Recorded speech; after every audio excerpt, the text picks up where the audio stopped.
My parents worshipped my twin sister and treated me like I was nothing. So I vanished at 18. But what happened next shattered their perfect illusion. Growing up, I never really felt like I belonged in my family. I have a twin sister, Jenny. We're not identical, and trust me, you'd never guess we're related just by looking at us.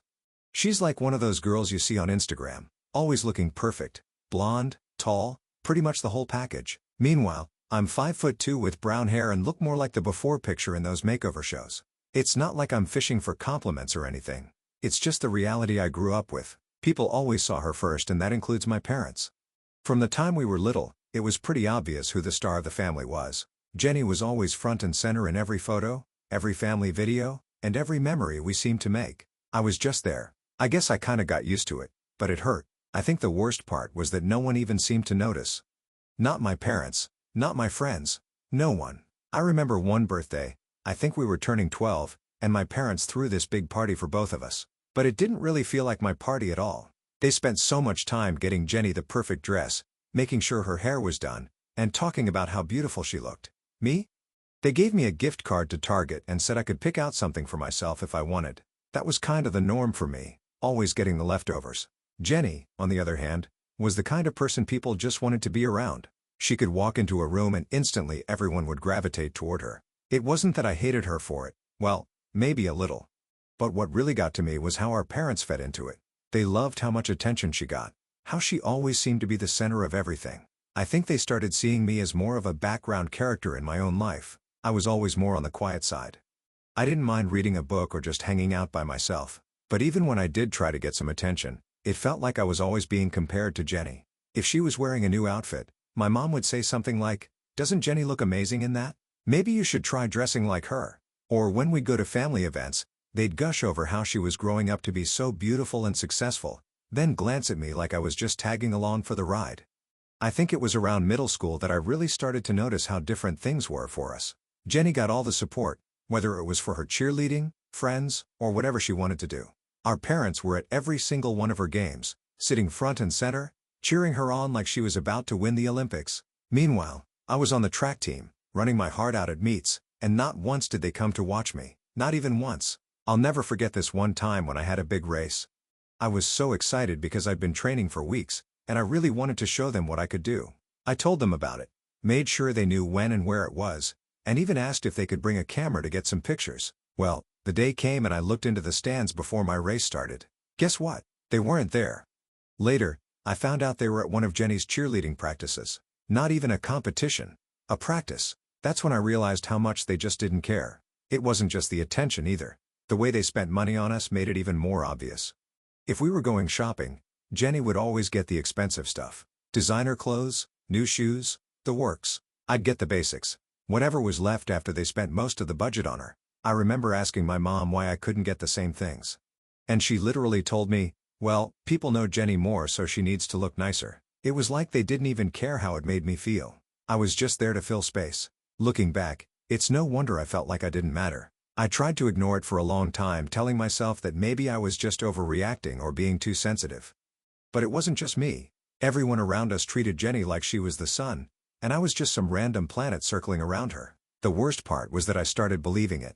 I thought maybe I wasn't worth as much because I wasn't as pretty or popular. Maybe if I tried harder, they'd notice me. I started putting in extra effort at school, getting good grades, hoping they'd finally give me the same kind of attention they gave Jenny. But it didn't work. Even when I brought home straight A's, all I got was a pat on the back while they were still gushing over how Jenny was voted most likely to succeed in her yearbook. I can't lie, it really messed with my head.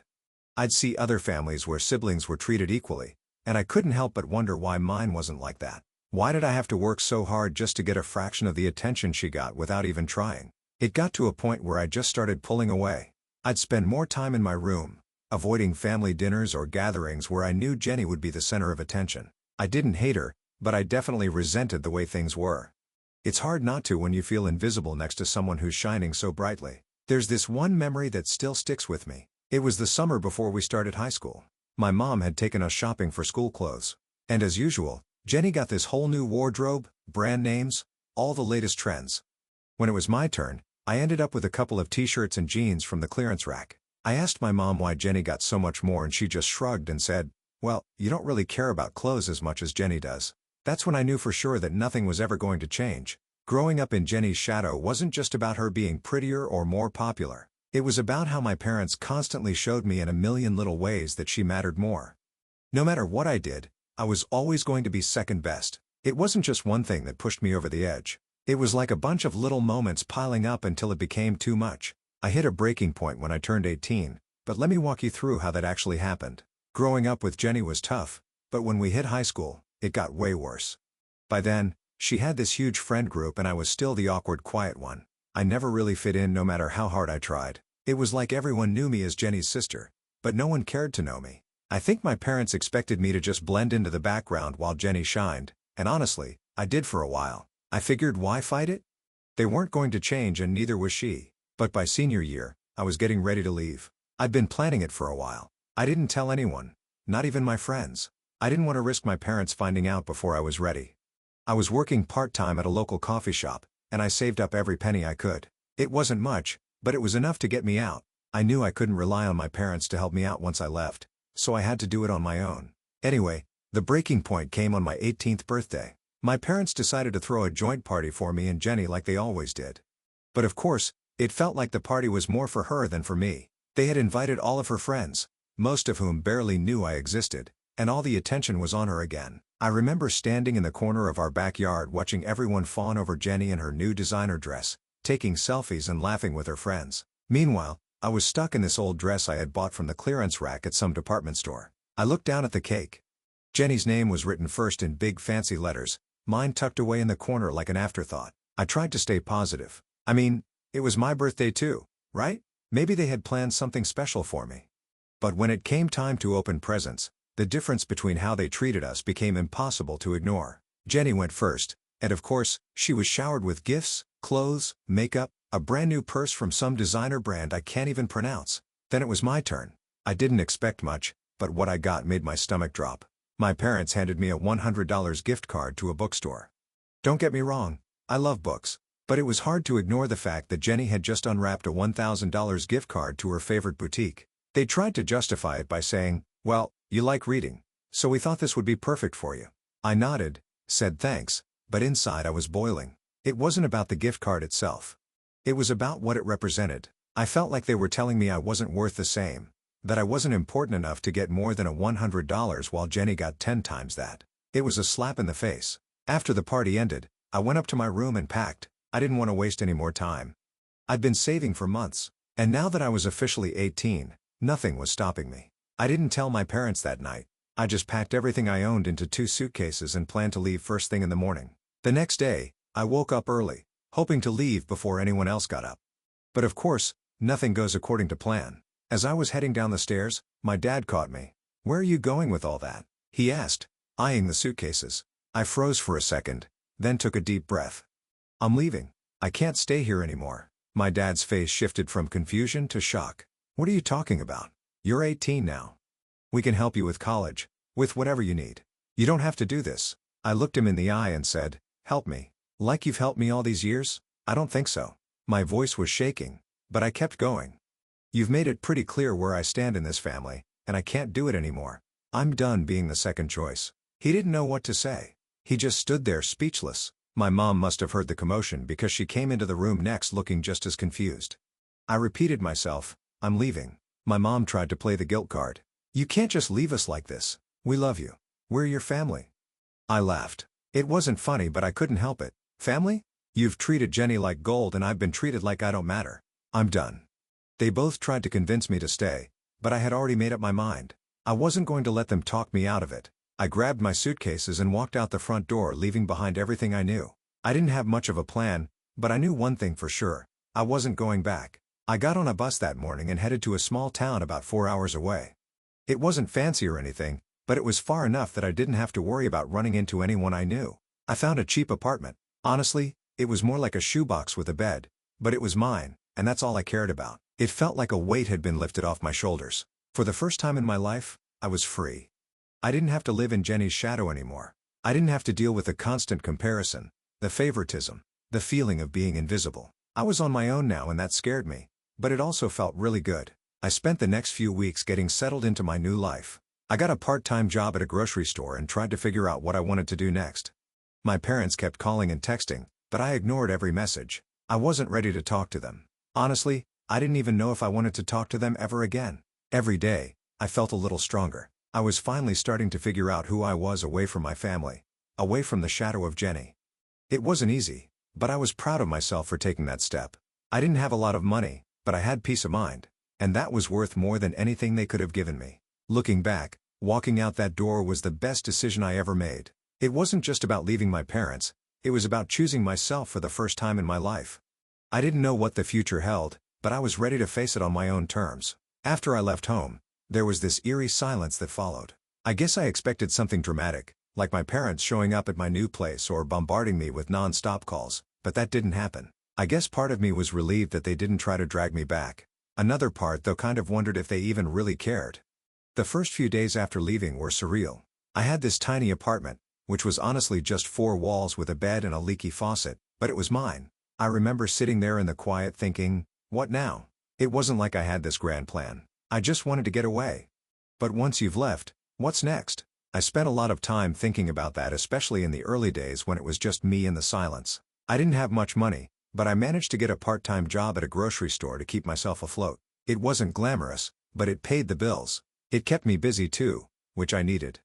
Too much free time meant too much thinking, and I wasn't ready to deal with all the emotions that came with leaving my family behind for the first few months. I blocked out every attempt my parents made to contact me. They called, texted, even tried emailing, but I wasn't having any of it. I had blocked them on social media, changed my phone number, and even told the landlord not to give out my info if anyone came asking for me.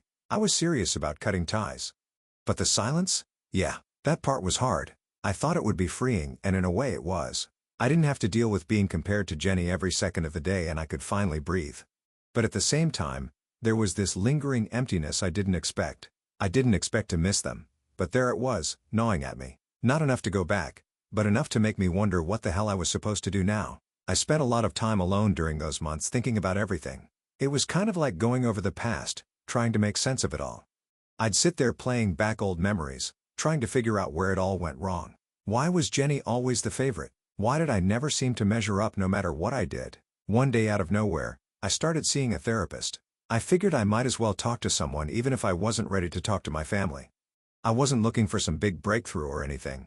I just needed to understand why everything still hurt so much even after I'd gotten away. Therapy wasn't some magic fix, but it did help me see things a little more clearly. I started to realize that the problem wasn't just with Jenny or my parents. It was how they made me feel about myself.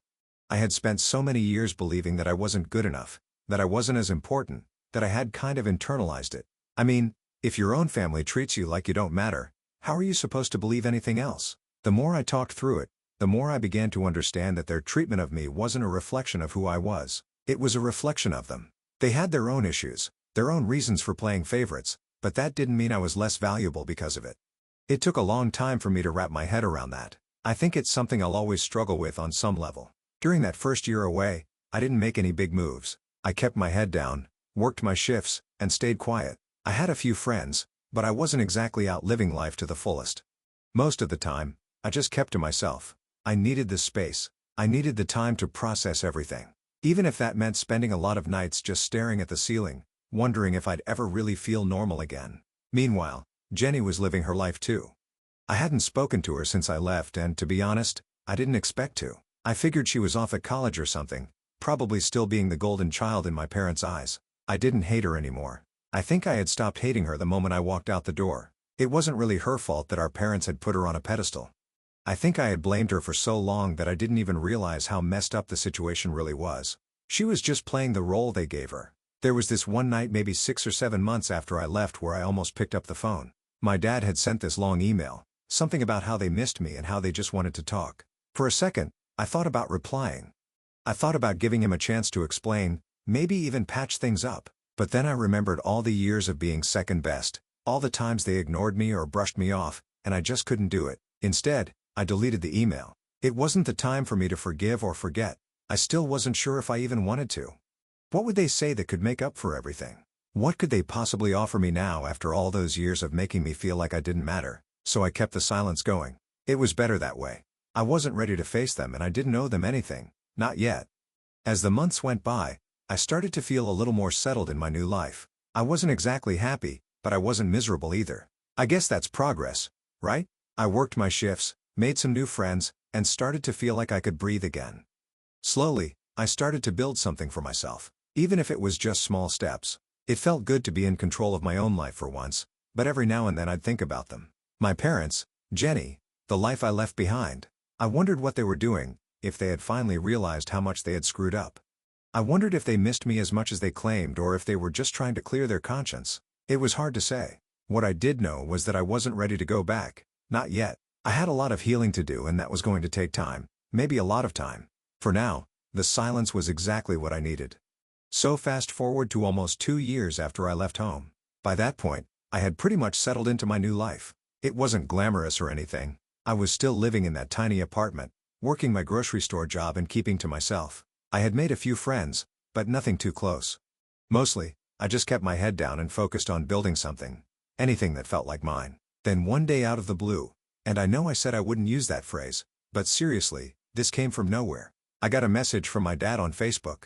I almost didn't open it. My first reaction was just to delete it and keep moving on with my life, but something made me stop. Maybe I was curious. Maybe I just wanted to see what he had to say, so I clicked on it. It was a long message. One of those where you can tell someone put a lot of thought into it. My dad apologized, and I mean really apologized, for how they had treated me. He admitted that they played favorites with Jenny and how unfair it had been to me. He even said that he and my mom had been talking, and they realized how much they had messed up. He said they wanted a chance to start over, to try and rebuild our relationship. He asked if I would come over for dinner sometime so we could talk face to face. Now, here's the thing. For years, all I ever wanted was an apology. I spent so much time waiting for them to realize how much they hurt me, how invisible they made me feel. But when I finally got it, it didn't feel like this huge weight lifting off my shoulders. It didn't feel like the big moment I had imagined in my head. Honestly, it just felt weird. I sat there, staring at the screen, trying to figure out what I was supposed to feel. Should I be happy? Relieved? Angry? I wasn't sure. I just knew that it wasn't as simple as, oh, they apologized so everything's fine now. Far from it. Part of me wanted to respond right away and tell them exactly how much they had hurt me, how it wasn't going to be that easy to make things right, but another part of me didn't even want to bother. I'd spent 2 years without them, building my own life, and I didn't know if I was ready to let them back in, even if they were sorry. I talked to my therapist about it during our next session. I laid it all out. The message, the apology, everything. She told me something that really stuck with me. She said, "You're not obligated to forgive them just because they apologized. You get to decide what happens next. It's about what you need, not about what they want." That hit me hard. I realized that I didn't have to rush into anything and I didn't owe them forgiveness just because they asked for it. Still, it wasn't easy to figure out what to do. I spent the next few days going back and forth in my head. Should I reply? Should I ignore it? What would happen if I gave them another chance? Would things really be different? Or would it be the same old story with them favoring Jenny and me getting the scraps? I tried to imagine what it would be like sitting across from my parents at the dinner table after everything that had happened. What would we even talk about? Would they try to justify their actions, or would they just sweep it under the rug like they always did? I didn't know if I had it in me to go through all that. At the same time, I couldn't help but think about the chance to get some closure. Maybe I could finally get some answers or at least say my piece. So after a lot of thinking and probably overthinking, I decided to respond.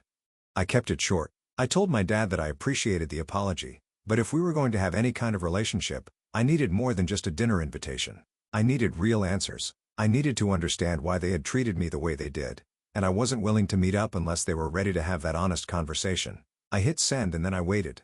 I didn't know what to expect. Would they respond right away? Would they ignore me? I had no idea. But the next day, I got a reply from my dad.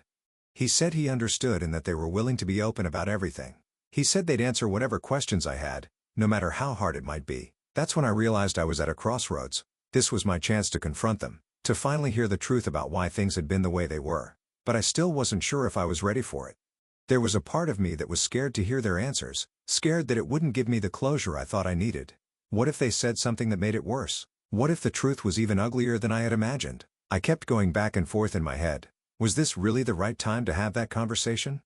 Was I strong enough to face them after everything that had happened? I had worked so hard to build my own life and I didn't want to risk undoing all that progress just because I was curious about what they had to say. But at the same time, I knew that if I didn't confront this now, it would keep eating away at me. So after a few more therapy sessions and a lot of soul searching, I made a decision. I told my dad that I would come to dinner, but only if they were serious about answering my questions.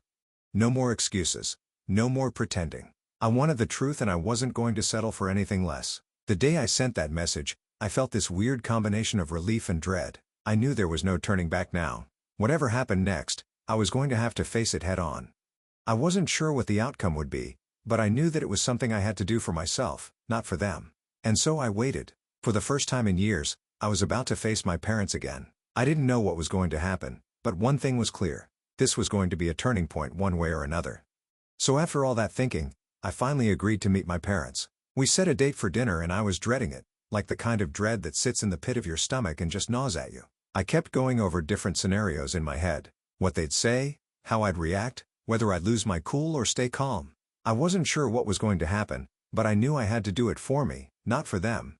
The day came and I almost bailed. I had my phone in my hand, thumb hovering over the cancel button, but something stopped me. Maybe it was that little voice in the back of my head that kept reminding me why I needed this, so I didn't cancel. I got in my car, drove to their house, and parked outside for a good 10 minutes, just sitting there trying to breathe.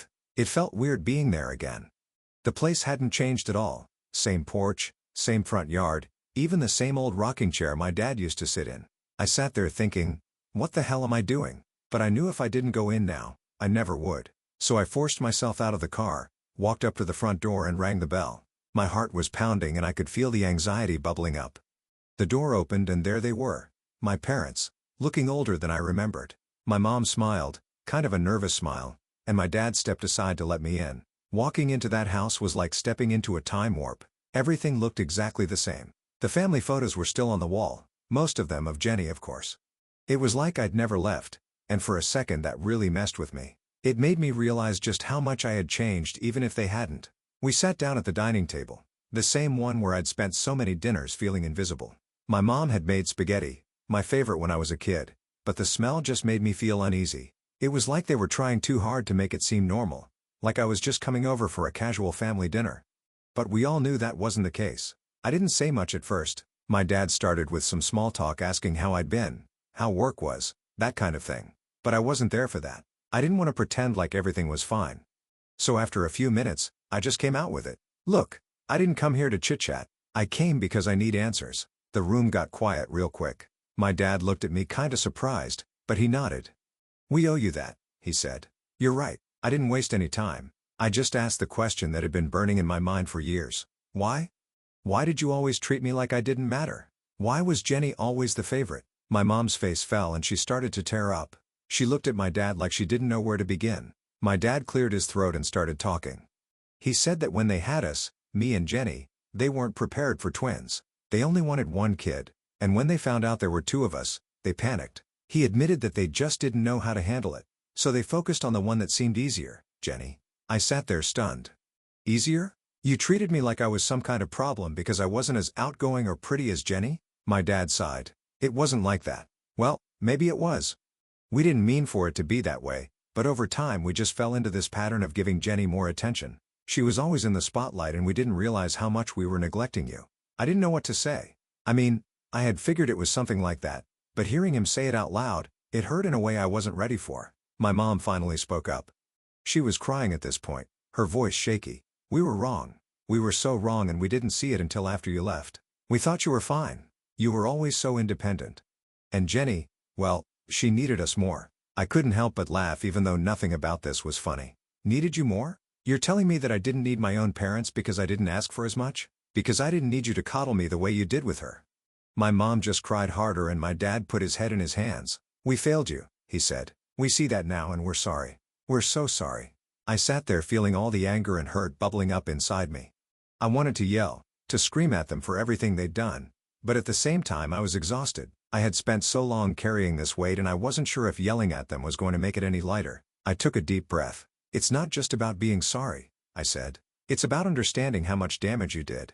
You spent my entire life making me feel like I wasn't good enough, like I didn't matter. And now you want to apologize after all these years? They didn't say anything for a while. My mom just cried softly and my dad looked like he didn't know how to fix it because, honestly, he couldn't.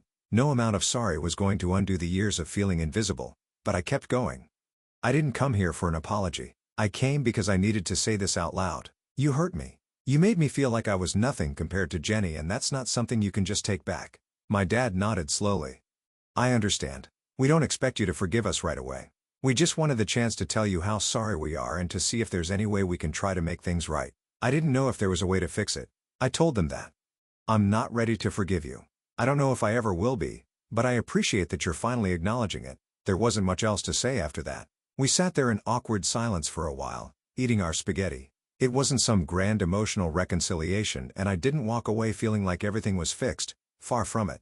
But at least I had said my piece. At least they finally knew how much they had hurt me. After dinner, I got up to leave. My mom hugged me on the way out and it felt stiff, like neither of us knew what to do. My dad patted my back and told me to reach out whenever I was ready. I nodded, but I didn't make any promises. As I drove away, I felt lighter, I guess. Not better, but lighter. It wasn't the closure I had imagined, but it was something. It was a start. After that dinner, I didn't really know how to feel. I drove back to my apartment in this weird state of mind. It wasn't like a huge weight had been lifted or anything like that. It was more like I had taken the first step in a really long uncomfortable journey. I didn't feel better, but I didn't feel worse either. Just different. For the next few days, I kept replaying the conversation with my parents over and over in my head. I don't know why, but I kept trying to analyze every word, every reaction, my dad's apology, my mom crying, the way they both just sat there when I told them how hurt I was. I don't know what I was expecting, but I guess part of me thought it would feel more satisfying. Like after years of being ignored and feeling like I didn't matter, this was supposed to be the moment where I finally got some closure, but that didn't happen. In fact, it almost felt anticlimactic. They apologized. I got to say what I needed to say, but it didn't really change anything. It wasn't like I suddenly felt healed or that our relationship magically fixed itself. If anything, it just confirmed what I already knew, that there was a lot of damage and it wasn't going to be easy to undo. I kept thinking about what my therapist had said about how I didn't owe them forgiveness just because they said they were sorry.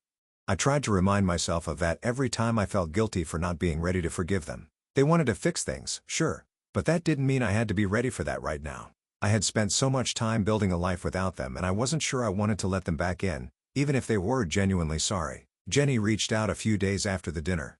That was a whole other layer of awkwardness. She sent me this long text saying she had heard about the dinner and that she hoped we could talk sometime. I didn't know how to respond to that. I mean, she was a part of the reason I left in the first place, even if she wasn't fully aware of it at the time. It was hard to separate the person she was from the way our parents had treated us. I didn't reply right away. Honestly, I wasn't sure if I wanted to. It felt like opening another can of worms when I hadn't even finished dealing with the first one. But a part of me knew that I'd have to face that too sooner or later. For now, I'm just taking it day by day. I haven't made any big decisions yet. I haven't decided if I'm ready to let my parents fully back into my life or if I even want to have a relationship with Jenny.